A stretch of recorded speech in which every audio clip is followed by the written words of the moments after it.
მოგესალმებით, მივესალმებით ჩვენს ტელემაყურებელს.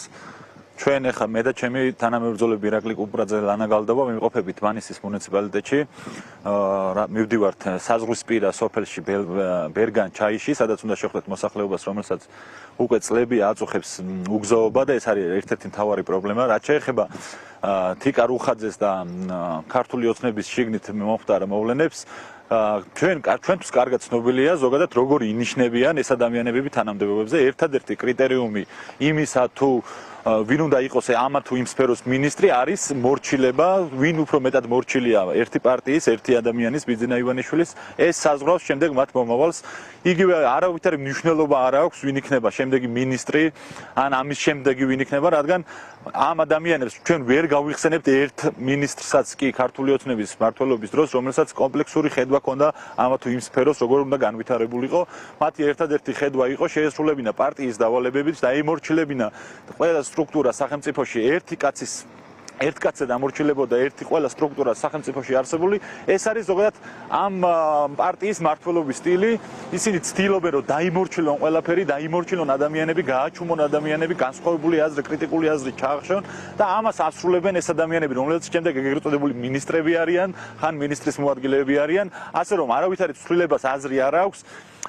ჩვენ ხედავთ რომ ქართული ოცნების მმართველობის დროს უამრავი რამ დაზიანდა ამ მიმართულებით, ხედავთ როგორ ნადგურდება გელათი, ხედავთ როგორ ააფეთქეს საყდრისი და უამრავი პრობლემა. აი დმანიში ვიმყოფებით ახლა და ეს მუნიციპალიტეტი და ეს რაიონი ცნობილია მისი უამრავი კულტურული მემკვიდრეობის ძეგლით და ისტორიული ძეგლებით, რომელსაც დღესაც არ ექცევა ყურადღება და მიტოვებულია და სახელმწიფო არ აქცევს ყურადღებას, არადა ამ რაიონს, ამ მუნიციპალიტეტს აქვს უდიდესი პოტენციალი, რომ საკუთარი სიტყვა თქვას ამ კულტურაში, საქართველოს კულტურაში, ჩვენი ქვეყნის ისტორიაში, მაგრამ როგორც სხვა რაიონებში და მუნიციპალიტეტებში, აქაც ადამიანებს აწუხებს უამრავი ყოფითი სოციალური პრობლემა, აქაც დიდია ემიგრაცია, მიტოვებენ ახალგაზრდები რაიონებს, სოფლებს, რადგან არ არის დასაქმები ვერ საქმდებიან, იმიტომ რომ როგორც სხვა მუნიციპალიტეტებში და სოფლებში, აქაც კორუფცია, ნეპოტიზმი სუფევს და ადამიანები იძულებულები ხდებიან დატოვონ საკუთარი საცხოვრისი და წავიდნენ სხვა ქვეყანაში, რადგან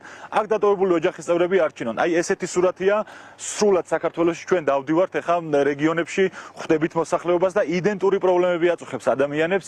ყველგან არის კორუფციული გარიგებები, ყველგან არის ნეპოტიზმი, ყველგან არის გზის პრობლემა, ყველგან არის ელექტროენერგიის პრობლემა, სტიქიური მოვლენებს რაც შეეხება. გომაროში ვიმყოფებოდით რამოდენიმე დღის წინ, სადაც სტიქისთან დაახლოებით რამოდენიმე საათში მივედით ჩვენ ამ ადგილზე და დღეს უკვე დაგვირეკეს იქ ცხოვრება ადამიანებმა, ვინც დაზარალდა სტიქის შედეგად, რომ არავინ მათ უკვე ყურადღებას აღარ აქცევს. პირველი დღის შემდეგ რაღაც პატარა გაწმენდითი სამუშაოები ჩატარდა და მიატოვეს ის ადამიანები და მე აქედან მოუწოდებ ადიგენის მერიას და ადიგენის მუნიციპალიტეტს მიაქციოს ამ ადამიანებს ყურადღება, გვერდში დაუდგნენ ადამიანები, რომლებიც დაზარალდნენ სტიქიის შედეგად და ყურადღება გამოიჩინონ ადამიანების მიმართ, რადგან მათი მოვალეობა სწორედ ეს არის, რომ სტიქიის შედეგად დაზარალებული ადამიანებს დაეხმარონ, იმ ადამიანებს, რომლებსაც სჭირდება დახმარება, მათ გვერდში იდგნენ. ამიტომ აი ესეთი სურათია, ზოგადად ბევრი ვისაუბრეთ ჩვენ ამ მოვლენებზე, იმიტომ რომ მიეწყო რაღაც სტიქით, თელავში მოხდა სტიქია, ადიგენში მოხდა გომაროში და გამოიკვეთა ერთი ნიშნები, რომ ხელისუფლება არსად არ ანხორციელებს სტიქიური მოვლენების წინ პრევენციულ ღონისძიებებს, რომელიც აზღვევს ამ ამბავს და ნაკლებია ზიანი და მე გამოდიან მათი მოლაპარაკე თავები და ამას ამართლებენ იმით, რომ სტიქიები ყველგან ხდება. კი, ყველგან ხდება სტიქია, მაგრამ იქ ტარდება წინასწარი პრევენციული ღონისძიებები, რომლის შედეგადაც ზიანი სტიქიური მოვლენის შემდეგ ნაკლებია. ოთო, ჩვენ დავიწყეთ საუბარი, კი ბატონო, თქვენ შეეხეთ მათ შორის იმ საკითხებს, რომელიც ადგილზე აწუხებს მოსახლეობას, ეს ძალიან მნიშვნელოვანია. მინდა კითხოთ ასევე იმ ნაწილზე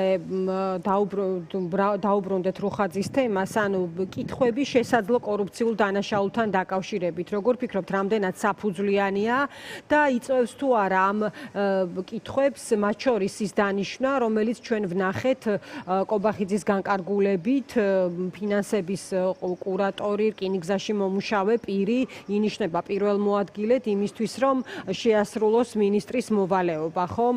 ესეთია, ასე ვთქვათ, გადაწყვეტილება.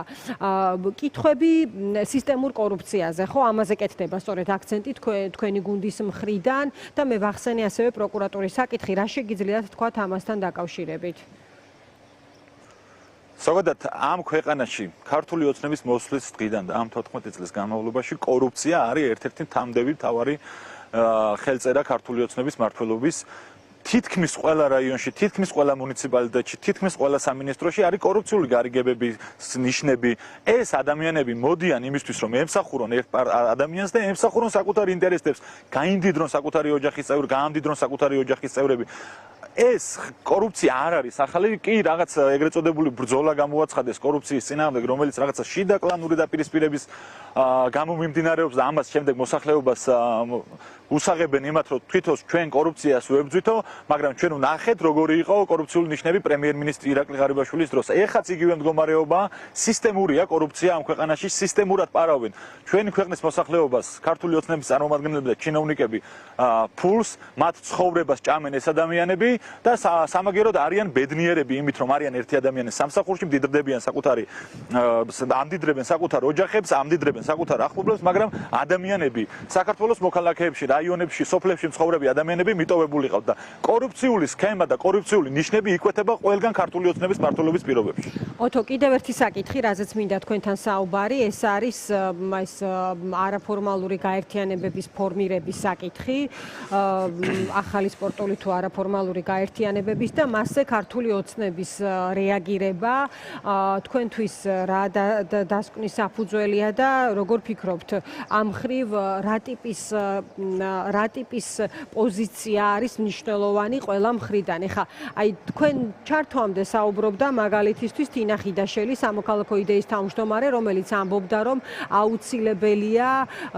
აუცილებელია როგორც პრევენცია, ასევე მნიშვნელოვანი არის, რომ აი არ მოხდეს აყოლა ამა თუ იმ საკითხზე, ხო და შემდეგ ამ მძიმე შედეგებით თქვათ არ ისარგებლონ ისევ იმ პირებმა, რომელთა მიზანიც არის კიდევ უფრო მეტად საზოგადოების პოლარიზაცია.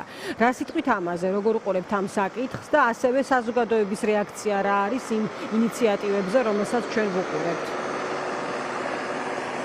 მაშინ, როდესაც ჩვენ ხედავთ ქართული ოცნება, რომელიც დასავლურ სამყაროს ყოველდღიურად აკრიტიკებს და ამ დროს თან მეგობრობს ისეთ ქვეყნებთან, ირანი, ატარებს რუსული ინტერესებს, სწორედ მსგავსი სიტუაცია შემდეგ იხარშება ამ ქვეყანაშიც და ყალიბდება რაღაც კადიროვის მსგავსი, როგორც დაჯგუფებიც კადიროვს ყავს, იმ ტიპის დაჯგუფებებიც ყალიბდება საქართველოში, თუმცა ვინმე გიორგი ქართველიშვილმა უნდა განგვისაზღვროს ჩვენ ქართველებს რა ვიხუბროთ, რაზე გავიცინოთ, რაზე არ გავიცინოთ, თუმცა ამ ადამიანმა უნდა გვასწავლოს ჩვენ როგორ უნდა დავიცვათ ჩვენი ქვეყნის იდენტობა, ტრადიციები, აი ესეთ აბსურდამდე მივედით ადამიანმა, რომელიც განცხადებაც უკვე დანაშაულის ნიშნებს შეიცვავს, რადგან მათი მიზანი არის ფიზიკური ანგარიშსწორება იმ ადამიანების მიმართ, რომელიც განსხვავებულ აზრს აფიქსირებს, კრიტიკულ აზრს აფიქსირებს ქართული ოცნების მიმართ, მაშინ, როდესაც ამ ადამიანებს ხმაც არ აქვს ამოღებული, როდესაც თუ ქართულ ტრადიციებს და ქართულ იდენტობას იცავენ, მაშინ, როდესაც გელათი ნადგურდება, ჩვენ მათი მხრიდან დუმილი გვესმოდა მხოლოდ. მაშინ, როდესაც საყდრისი ააფეთქეს, ეს ადამიანები ჭირგვებში იყვნენ და ხმას არ იღებდნენ. მაშინ, როდესაც აქციების დროს ეგრეთ წოდებული ეს ქართველობის და ქართული ტრადიციების ცვლილები ჩუმად იყვნენ, ქართული ოცნების დაორგანიზებული ჯგუფები ჩვენ კარგად გვახსოვს, урეკავდნენ ადამიანის ოჯახის წევრებს, ბავშვებს, დედებს, ბებიებს და აგინებდნენ ტელეფონით. აი ესე ესმით ქართული ოცნების წარმომადგენლებს და მათ მხარდამჭერებს და მათ მიერ პროქს ეგრეთ წოდებულ ძალებს ქართული ტრადიციების დაცვა, ესე ესმით ქართველობა, რომ თურმე შეუძლიათ აიღონ ტელეფონით და ტელეფონზე აგინონ ქართველებს, ესე ესმით, რომ თურმე შეუძლიათ ტიტიშკური დაჯგუფებები დაახვედრონ ადამიანებს სახლებთან და სადარბაზოებთან ფიზიკურად გაუსწორდნენ და უკრიდან მიპარვით ჩაარტყან, აი ესე ესმით ქართულ ოცნებას, ქართველობის და ჩვენი ტრადიციების დაცვა. ეს არის უბედურება ამ ქვეყნის, მაგრამ ამასაც გადავიტანთ, ამაზე უარესი ბევრი ჭირი გადაუტანია ამ ქვეყანას და მთავარია ამ ქვეყანაში მებრძოლი პატრიოტი ქართველი ხალხი არ გატყდეს და ბოლომდე გაუწიოთ წინააღმდეგობა ქართულ ოცნებას.